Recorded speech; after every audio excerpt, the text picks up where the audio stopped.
Today is the 28th of the month of Shvat, Wednesday, the 4th day of the week of Parashat Shabbat, Parashat Truma B'ezrat Hashem. Mitzvot Shayach today, mitzvah number 251. Shelo le'akiv pi'at ha'rosh, you prohibited to take off the pi'ah of the rosh. Mitzvah number 252, we are prohibited to take off corners of our beard, the pi'ah of the zakan. The Chacham says, what is the pi'ah of the rosh? Pi'ah of the rosh is from the ear, from the edge of the ear, all the way up to the metzach, up to the forehead. The prohibition is to take it off in any format. The Chacham says, the way it says, Lo takivu pi'ah roshechem. The Chacham explains why. What's the problem? Why HaKadosh Baruch Hu? What is concerning here? He says HaKadosh Baruch Hu soneh. He hates so much the idol worship and the komarim and the idol worshippers. This was the practice. They would leave a nice hair here, and they would always cut off a cheap, like a whole piece over here, and that would represent to HaKadosh Baruch Hu. He doesn't want the Jewish nation to be walking around just like a goyim. He wants us to have the separation. We're supposed to look different from them.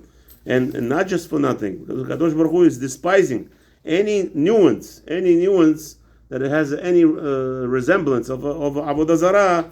He wants us to stay away from it. Now, mitzvah number 252 tells us that pi'ah of the zakan. What is zakan? Where do you have corners in the zakan? So he explains the Chacham. Over here it says first of all in the Torah, "V'lo tashchit et pi'at zakanecha." So what is the zakan? The zakan has 5 corners. 5 edges.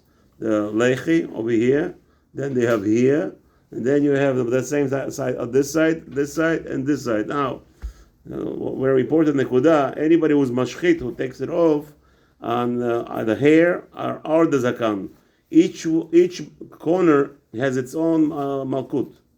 The whole big machloket, if it's each one different mitzvah, so the haskama is it's not different mitzvah, so the question is, why would you get a different malkut? So he's explaining that since it says lashon, I guess lashon yachid, zkanecha, zakan, so the lashon is, so it's telling you that each pi'ah, even you have one atra, you go to a barber and you have one atra. The 2 witnesses come and warn you: don't cut your beard, don't cut your corners, and it's one shot. He does the whole thing. He would get basically 7 times 39 lashes for every time we destroy our beard and the zakan. So the question is how? What's the discussion? What's the discussion? The discussion is it has to be b'ta'ar. It has to be done with the ta'ar, it has to be b'ta'ar. It has to be done with the blade. I just saw a person I didn't see for years. All right. Anyway, with the blade is a problem, right? In olden days, the Malchut, there was even such a concept that even in the times of Malachim, they would have that concept of taking off to make it more presentable, that when you're meeting, especially goyim, the derkei shalom, so they would actually not cut it, they would burn it. Make a hot rod, warm up a hot rod, and run it next to the hair, and it would just burn the hair. 1, 2, 3, make it nice, organized. So this way you're not over that isur. But again, it's not a simple thing. I see people over here, mamash, maybe because of the heat in Florida, they found heterim. But B'ezrat Hashem, HaKadosh Baruch Hu should protect us all and have a wonderful day.